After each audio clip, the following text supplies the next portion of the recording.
Hello viewers, welcome back to our channel arithmetic by Prasanna. ఈరోజు ఏం చెప్తున్నానంటే సీక్వెన్సర్ సిరీస్లో 2 టాపిక్స్ మిగిలిపోయాయి. అంటే ప్రీవియస్గా ఒక అమ్మాయి ఒక సబ్స్క్రైబర్ తనకి ఉన్న డౌట్స్ అనేది సెండ్ చేసింది.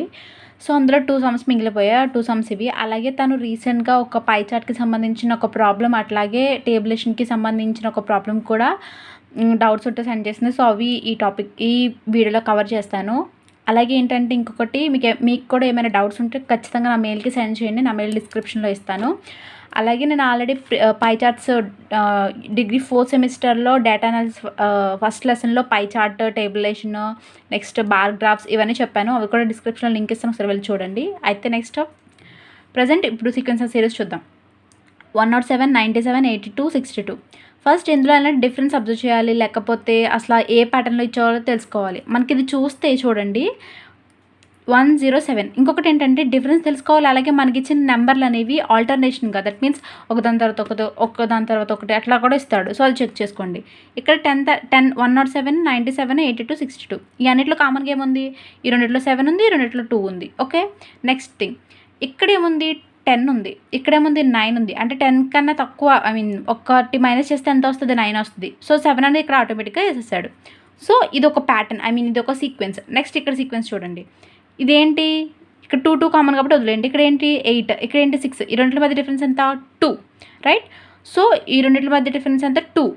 అంటే ఏంటంటే 8 తర్వాత 6, 2 డిఫరెన్స్తో వస్తుంది. ఇక్కడ ఈ సీక్వెన్స్ అనేది 2 టైమ్స్ రిపీట్ అయ్యింది. అంటే ఈ ఎండింగ్లో 7 ఉండి, ఇక్కడ స్టార్టింగ్లో 10, అలాగే ఇక్కడ 9 ఉంది.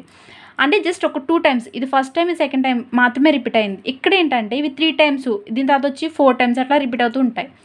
8 తర్వాత 6 -2 చేస్తే, 6 - 2 చేస్తే ఎంత ఆన్సర్? 4.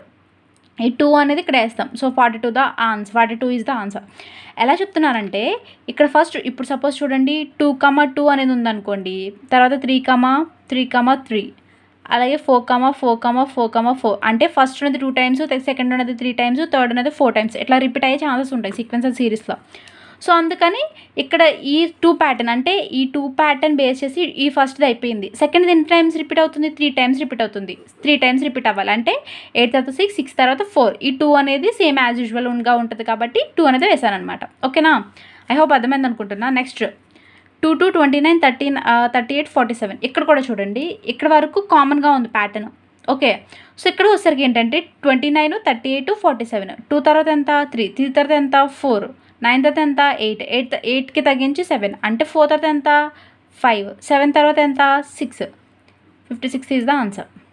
ఓకే, ఏం లేదండి, వాడిచ్చిన దాంట్లో ఫస్ట్ మనం డిఫరెన్స్ చూసుకోవాలి. డిఫరెన్స్ కనుక మనకి సూటబుల్ కాకపోయినట్లయితే ఆల్టర్నేషన్, దట్ మీన్స్ వాడు ఏమి ఇస్తున్నాడు, ఇక్కడ నుంచి ఇక్కడికి ఇది సేమ్ ప్యాటర్న్ రిపీట్ చేస్తున్నాడా లేదా అని చెప్పి చూసుకోవాలన్నమాట. దీనికి ముందు నేను ప్రీవియస్లో ఆల్రెడీ కొన్ని సీక్వెన్సర్ సిరీస్, ఇవే ఎగ్జాంపుల్స్ నేను ఇక్కడే చెప్పాను. సో ఈ సీక్వెన్సర్ సిరీస్లో కొన్ని ఎగ్జాంపుల్స్ కూడా చెప్పా, అది కూడా డిస్క్రిప్షన్ లింక్ ఇస్తాను, సో చూడండి. నెక్స్ట్ సబ్స్క్రైబర్ పంపించిన పై చార్ట్లో ప్రాబ్లం చూద్దాం. వీడేమన్నాడంటే ఒక బుక్ని మనం ప్రిపేర్ చేస్తే ఆ బుక్లో రాయల్టీ పర్సంటేజ్ 15%, ప్రమోషన్ కాస్ట్, ఆ బుక్ని ప్రమోట్ చేయడానికి 10%, ప్రింటింగ్ కాస్ట్, ఆ బుక్ని ప్రింట్ చేయడానికి 20%, ట్రాన్స్పోర్టేషన్ కాస్ట్ 10%, పేపర్ కాస్ట్ 25%. అంటే ఒక బుక్ని మనం ప్రిపేర్ చేసాము అంటే ఆ బుక్కి మొత్తం అన్నీ చేయగా ఇవన్నీ కూడా బుక్లో ఇంక్లూడ్ అయి ఉంటాయి అనమాట. పేపర్కి ఎంత అవుతుంది, బైండింగ్కి ఎంత అవుతుంది, సో దీనికింత అని చెప్పి ఓవరాల్గా బుక్ మొత్తం అంత ఉంటుంది. సో వాడు ఇచ్చిన క్వశ్చన్ ఏంటంటే the price of the book is mark 20% above the cost price. If the market price of the book is 180, then what is the cost of the paper used in the single copy of the book. వీడేమన్నాడంటే ఒక book అనేది cost, ఇప్పుడు suppose ఇది ఒక book అనుకోండి, ఈ book మీద ఒక కాస్ట్ ఉంటుంది కదా. సో ఈ కాస్ట్ అనేది ఏంటంటే 20% అబోవ్ ద మార్కెట్ ప్రైస్. అంటే కాస్ట్ ప్రైస్ మనం ఒక ఫిక్స్ చేస్తే ఈ కాస్ట్ ప్రైస్కి ఒక 20% వాడు ఎక్స్ట్రా వేసాడంట. సపోజ్ కాస్ట్ ప్రైస్ అనేది 100 అని తీసుకుందాం, 20% ఎక్స్ట్రా అంటే 120 కాస్ట్ ప్రైస్ ఫర్ ఎగ్జాంపుల్ మనం తీసుకుందాం అంతే. ఇంకొకటి ఏంటంటే ఈ పర్సంటేజెస్ సమ్లో మనం ఏదైనా ఒకటి కనుక్కోవాలి, ఒకటి ఫైండ్ అవుట్ చేయాలంటే కంపల్సరీ ఏదో ఒక దాన్ని 100 అని తీసుకోవాలి, కంపల్సరీ. అది ఐ థింక్ కంపల్సరీ తీసుకోవాలి. నేను ప్రాఫిట్ పర్సంటేజ్ సమ్స్ కూడా చెప్పడానికి ట్రై చేస్తాను. బట్ చూడండి, అంటే వాడు ఏమన్నాడంటే నార్మల్గా ఒక బుక్ మీద యాక్చువల్లీ బుక్ యొక్క కాస్ట్ ప్రైస్ 100 రూపీసే, కానీ వాడు ఏమన్నాడు, ఈ బుక్ మీద 120 రూపీస్ వేసాడంట. అంటే కాస్ట్ ప్రైస్ కన్నా 20 రూపీస్ ఎక్స్ట్రా వేసాడంట. అంటే బుక్ మీద ఉన్న కాస్ట్ ప్రైస్ ఎంత ఉంది, ఐ మీన్ బుక్ మీద ఉన్న ఎంత ఉందంటే 120 ఉందన్నమాట. సో 120% బుక్ మీద. ఓకే, అంటే 120% ఉందంట. ఓకేనా. ఈ 120% అనేది మార్క్ చేసిన తర్వాత ఇక్కడ చూడండి, if the market price of the book is 180, ఆ బుక్కి మార్క్ చేసిన తర్వాత అంటే 20% యాడ్ చేశాక బుక్ కాస్ట్ అనేది 180 అంట. అంటే 120ని యాడ్ చేస్తే ఆ బుక్ కాస్ట్ అనేది 180కి ఈక్వల్ అయిందంట. ఇట్లా రాసుకోండి. వాడు ఏమడుతున్నాడంటే, then what is the cost of the paper used in a single copy of the book యొక్క సింగిల్ కాపీకి పేపర్ కాస్ట్ ఎంత అయింది అంటున్నాడు. సో ఇంకొకటి గుర్తుపెట్టుకోండి, ఇక్కడ బుక్ అని మనం ఇచ్చేసాం 120 రూపీస్, ఐ మీన్ 120 అనేది ఏంటంటే ఒక బుక్ మీద 120%. ఇది 120% అనేది బుక్ మీద మార్క్ చేశాడు. ఈ మార్క్ చేసిన పర్సంటేజ్ అనేది 180 రూపీస్కి ఈక్వల్ అంట. అయితే బుక్కి చేసిన కాస్ట్ ఆ బుక్కి అయిన పేపర్ కాస్ట్ ఎంత అంటున్నాడు. ఇంకోటి గుర్తుపెట్టుకోండి, బుక్ అంటే ఏంటి, ఇవన్నీ ఇంక్లూడ్ అయ్యి వస్తాయి. Paper cost, binding, royalty, promotion cost, ఇవన్నీ. బట్ వాడు మళ్ళీ ఏం అడిగాడంటే పేపర్ కాస్ట్ అడిగాడు. పేపర్ కాస్ట్ ఎంత, 25%. 120% అంటే ఓవరాల్గా 120% బుక్ అనేది 180 రూపీస్ అయితే 25% కాస్ట్ అనేది ఎంత అని అడుగుతున్నాడు. సో ఇట్లాంటి ప్రాబ్లమ్స్ ఇచ్చినప్పుడు ఒకదానికి ఈక్వల్ ఇచ్చి ఇంకో సింగిల్ ప్యాటర్న్లో మనం ఫైండ్ అవుట్ చేయాలంటే దానికి ఫార్ములా ఏంటంటే, ఫార్ములాని కాదు కానీ ఈజీగా గుర్తుపెట్టుకోవడానికి ట్రిక్ ఏంటంటే, ఫస్ట్ మనం క్వశ్చన్ మార్క్ ఉంది, సపోజ్ ఇది ఎక్స్ అనుకుందాం. మనం ఫైండ్ అవుట్ చేసి ఎక్స్ ఈజ్ ఈక్వల్ టు, మనం ఫైండ్ అవుట్ చేసి దాని పైన ఏముందో ఆ వాల్యూ వేసుకోవాలి. 180 డివైడెడ్ బై దీని పక్కన ఏముంది 120 ఇంటూ దీని కింద ఏముంది 25, ఇట్లా వేసుకోవాలి. అంటే 180 అనేది మనకు ఐ మీన్ 120 అనేది 25 ఈక్వల్ అన్నట్టు. ఓకే, ఫస్ట్ వన్ మనం ఫైండ్ అవుట్ చేయాల్సింది కింద, దానిపైన 180 పక్కన డివైడెడ్ బై దానికి ముందు ఉంది 120 ఇంటూ దాని కింద ఉంది ఇంటూ చేస్తాం. So 0 0 cancel. ఇది 5th టేబుల్లో 5 times, ఇదేమో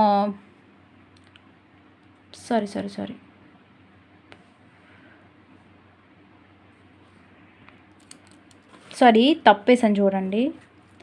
X is equal to 180 divided by 120 into 25. ఈ 0 క్యాన్సిల్. ఇది 6 times 2 టేబుల్లో, ఇది 9 times, ఇది 3 టేబుల్లో 3 times, ఇది 3 టేబుల్లో 2 times. సో 3 డివైడెడ్ బై 2 చేస్తే ఆన్సర్ ఏంటంటే 3 డివైడెడ్ బై 2 అంటే 1 times 2 1, పాయింట్ పెట్టుకుని 0 పెట్టుకుందాం, 5 10 అంటే 1.5. 1.5 ఇంటూ 25. సో దీన్ని మల్టిప్లికేషన్ చేయండి. 5 5 25, 2 7 10 1 3, 5 7 3. ఇంకొకటి పాయింట్ వాటితో మల్టిప్లికేషన్ చేసినప్పుడు ఎన్ని నెంబర్స్ అయితే పాయింట్ ఉందో చూసుకోవాలి. 1 నెంబర్ అయితే పాయింట్ ఉంది, సో లాస్ట్ నుంచి 1 నెంబర్ అయితే పాయింట్ పెట్టుకోవాలి. సో అంటే 37.5 అనేది ఏంటంటే పేపర్కి అయిన కాస్ట్. ఓవరాల్ బుక్ మొత్తం ఇంత అయితే పేపర్కి అయిన కాస్ట్ ఎంత అంటే 37.5 అనమాట. ఐ హోప్ అర్థమైంది అనుకుంటున్నా. నెక్స్ట్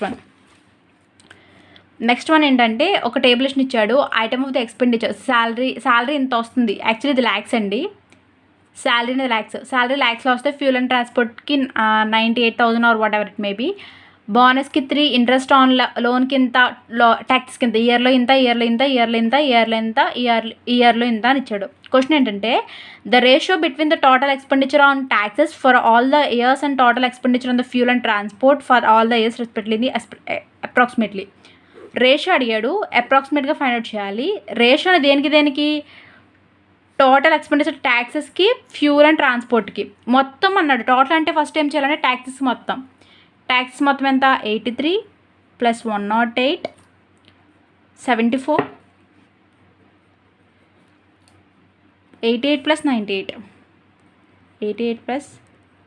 98. ఓకే, దేనికి రేషియో ఫ్యూల్ అండ్ ట్రాన్స్పోర్ట్ అంటే ఇది 98 112, 98 plus 112 plus 105 plus 133 plus 142. So దీని మొత్తం ఎంత యాడ్ చేసుకుని పైన వేసుకోండి. దీని మొత్తం యాడ్ చేస్తే 551 బై దీని మొత్తం యాడ్ చేస్తే 586 ఇంకొకటి ఏంటంటే వాడు ఇట్లా రేషియో అంటే ఏంటంటే డివిజన్ అనమాట. Division is also called a ratio అంటే మనం డివిజన్ కూడా అంటాం. ఇప్పుడు సపోజ్ మనం 1:2 అని రాసాం అనుకో, దీన్ని ఎట్లా రాయొచ్చు అంటే 1/2. అందుకనే నేను డివైడ్ సింబల్ వేసాను ఇక్కడ. Okay, so approximately find out చేయమన్నాడు. ఈ 2 వాల్యూస్ అనేవి ఏ టేబుల్లో క్యాన్సిల్ అవ్వవు. అప్రాక్సిమేట్లీ ఫైండ్ అవుట్ చేయమన్నాడు కాబట్టి దీనికి దగ్గరలో 450 తీసుకుందాం మనం. సో 450 టేబుల్ ఇది ఎన్ని టైమ్స్ అంటే 1.00 సమ్ నెంబర్ ఇంకా చాలా వస్తుంది, బట్ మనం పాయింట్తో 2 వాల్యూస్ తీసుకుంటే సరిపోతుంది. డివైడెడ్ బై 586 అనేది 450లో ఎన్ని టైమ్స్ అంటే 1.30 సమ్ చాలా వాల్యూస్ వస్తాయి, బట్ మనం పాయింట్తో టూ వేరియబుల్స్ని తీసుకుందాం. పాయింట్ తర్వాత 2 వాల్యూస్ని తీసుకుందాం. సో ఇంకొకటి పాయింట్ తర్వాత జీరోస్ ఉంటే మనం నెగ్లెక్ట్ చేసేస్తాం కాబట్టి 1/1.3 వేసుకున్నాం. ఓకే, ఇప్పుడు యాక్చువల్లీ మనం ఏం చేస్తాం, 13/10 ఉందనుకో, దీన్ని 10తో డివైడ్ చేస్తే మనకి ఆన్సర్ 1.3 వస్తుంది. అంటే 10 1 3 వేసామనుకో, పాయింట్ తర్వాత 0 3 టైమ్స్ అంటే 30. సో 1.3 ఆన్సర్ వస్తుంది. అంటే 13/100 10ని చేస్తే. సో అదే ప్యాటర్న్లో 1.3 ఎలా రాసుకోవచ్చు, 13/10 అని రాయొచ్చు. ఇట్ సైడ్ డివైడ్ చేస్తుందంటే దీని యాక్చువల్ ఫ్రాక్షన్ ఏంటి అంటే 1/1 × 13/10 అనమాట. ఓకే, సో 1/1 ఇలా రాస్తుంది. ఈ కిందన్న ఫ్రాక్షన్ అనేది రివర్స్ అయ్యిందనుకోండి, అప్పుడు ఏమవుతుందంటే 10 అనేది పైకి వెళ్తుంది, 13 అనేది కిందకు వస్తుంది. సో అంటే 10:13. యాక్చువల్లీ అప్రాక్సిమేట్ వాల్యూ ఏంటంటే ఇంచుమించు దానికి దగ్గరలో ఎంత ఉంది అనేది, బట్ ఇది అప్రాక్సిమేట్ వాల్యూ వచ్చింది మనకి. దేంతో చేస్తే 450తో చేస్తే, కాబట్టి ఇక్కడ ఆల్రెడీ 1 ఉంది, బట్ ఏంటంటే 1ని మనం కొంచెం నెగ్లెక్ట్ చేసేసి మనం 450తో చేసాం. దాన్ని అప్రాక్సిమేట్లీ అంటారు. అప్రాక్సిమేట్లీ మీన్స్ ఎగ్జాక్ట్గా అంత వాల్యూ కాదు, దానికి దగ్గరలో ఎంతైనా రావచ్చు అని. ఓకే, సో ఆన్సర్ ఏంటి 10:13. అంటే 10:13 రేషియోలో ట్యాక్సెస్కి, ఫ్యూల్ అండ్ ట్రాన్స్పోర్ట్కి అప్రాక్సిమేట్గా అయ్యింది అని చెప్తున్నాడు. ఇది ప్రాబ్లం. ఐ హోప్ అర్థమైంది అనుకుంటున్నాను. సబ్స్క్రైబర్ నేమ్ కుమారి అనమాట, తను సెండ్ చేసింది. సో యాక్చువల్లీ ఇది డిగ్రీ 4th సెమిస్టర్ అందరికీ యూజ్ అవుతుంది. మీకు ఏమైనా డౌట్స్ ఉంటే కనుక డిస్క్రిప్షన్లో నా మెయిల్ ఇస్తాను, సెండ్ చేయండి. మీకు కనుక నా వీడియో నచ్చినట్లయితే లైక్ చేయండి, షేర్ చేయండి, కామెంట్ చేయాలి, అలాగే సబ్స్క్రైబ్ చేయడం మాత్రం మర్చిపోకండి. గుర్తుంది కదా, మన channel name is arithmetic by Prasanna. Thank you for watching.